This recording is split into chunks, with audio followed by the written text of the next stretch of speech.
नमस्कार मेरे प्यारे साथियों। यह खबर जो है इंडियन डिफेंस न्यूज़ और डिफेंस मिनिस्ट्री की वेबसाइट से ली गई है। 11 दिसंबर 2023 की खबर है। पुरानी हो चुकी है काफ़ी, लेकिन मैं इसको आज बता रहा हूँ। इसमें दो चीज़ें शामिल हैं। पहली बात तो इंडियन एयरफोर्स अपने एक नए परिवर्तित नाम में होगी। जो अभी हम इंडियन एयरफोर्स कहते हैं, इसका नया नाम हो जाएगा Indian air and space force, IASF।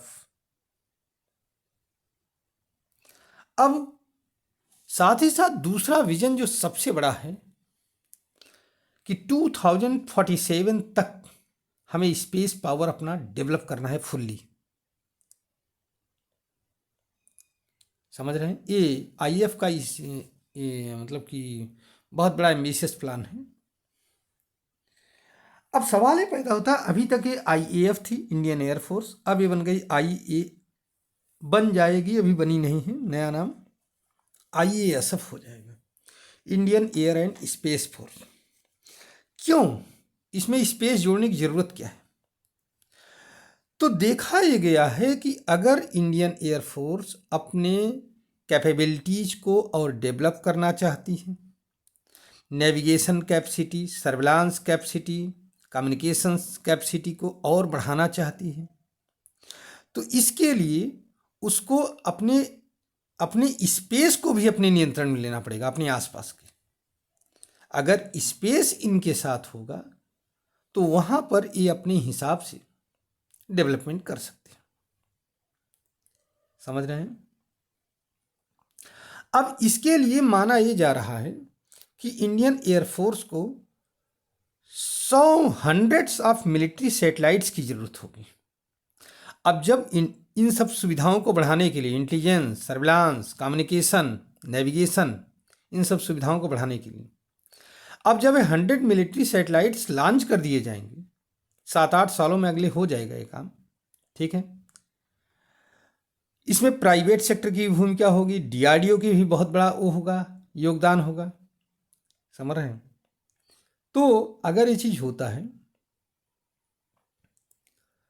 तो होगा ये कि ये जो है इसको कंट्रोल करने के लिए, अब सैटेलाइट तो आपने छोड़ दिया, सैटेलाइट को प्रोटेक्शन देना है, सैटेलाइट को कंट्रोल करना है अपने हिसाब से, कोई दूसरा उसको न नुकसान पहुंचा दे। तो इसके लिए भी पूरा एक सिस्टम होना चाहिए जिसका कंट्रोल IF अपने हाथ में लेना चाहती है, ठीक है। इसीलिए अब ये आने वाले दिनों में Indian air force Indian air and space force कहलाएगी। समझ रहे हैं? अब एयर चीफ मार्शल, अगर हम चौधरी की बात करें, VR चौधरी की बात करें हम, तो इंडियन एयरफोर्स को क्या करना पड़ेगा? डिफेंसिव एंड ऑफेंसिव कैपेसिटी को बढ़ाना चाहिए अपनी स्पेस के डोमेन में, स्पेस के क्षेत्र में डिफेंसिव और ऑफेंसिव, मतलब कोई दूसरा कंट्री हमारे ऊपर हमारे उन मिसाइल्स को नुकसान पहुंचा सके, ठीक है। और अगर कोई करना चाहता है और हमें पता लगता है तो हम पहले ही उसके सिस्टम को डिस्ट्रॉय कर सकें। मिशन शक्ति योजना के तहत, अब यहाँ पर ध्यान रखने की बात है कि मिशन शक्ति योजना के तहत मार्च 2019 में DRDO ने एक anti satellite ASAT interceptor missile launch किया था, और ये पूरी तरह से एक्सपेरिमेंटल था। इसमें मतलब 740 किलोग्राम वेट का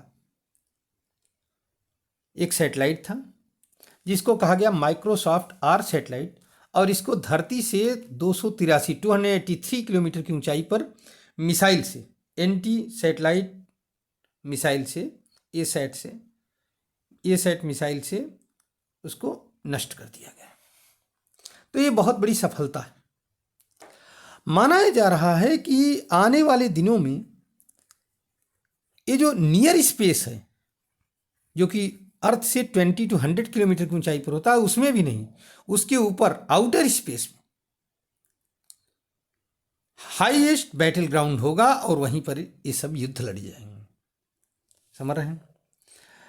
इसमें काइनेटिक वेपन्स भी हैं, नॉन काइनेटिक वेपन्स भी रखने की बात कही गई। अब जैसे चाइना है, चाइना के पास भी जो है पूरा एकदम सैटेलाइट सिस्टम है। इसमें काइनेटिक और नॉन काइनेटिक दोनों टाइप के वेपन्स हैं। काइनेटिक वेपन्स तो हम सभी लोग जानते हैं, मिसाइल्स वगैरह होती हैं, लेकिन नॉन काइनेटिक वेपन्स की अगर हम बात करेंगे तो इसमें हाई पावर लेज़र होते हैं, इलेक्ट्रोमैग्नेटिक पल्सेस होती हैं, हाँ जैमर्स होते हैं, साइबर वेपन्स होते हैं, जिससे कि हम जो है दुश्मन को कंट्रोल कर सकें या डिस्ट्रॉय कर सकें। समझ रहे हैं? अच्छा, ऐसा नहीं कि दुनिया में पहली बार इंडिया ये बनाने जा रहा है, आपका क्या नाम है, स्पेस फोर्स। विश्व में कई ऐसे कंट्री हैं जिनके पास स्पेस फोर्स है, जैसे चाइना के पास भी अपने आप में है, यूएसए के पास यूएसएसएफ है, यूनाइटेड स्टेट्स स्पेस फोर्स है, फुल फ्लेज्ड स्पेस फोर्स है, जापान, रसिया, फ्रांस, इन सब के पास भी अपने स्पेस कमांड्स हैं।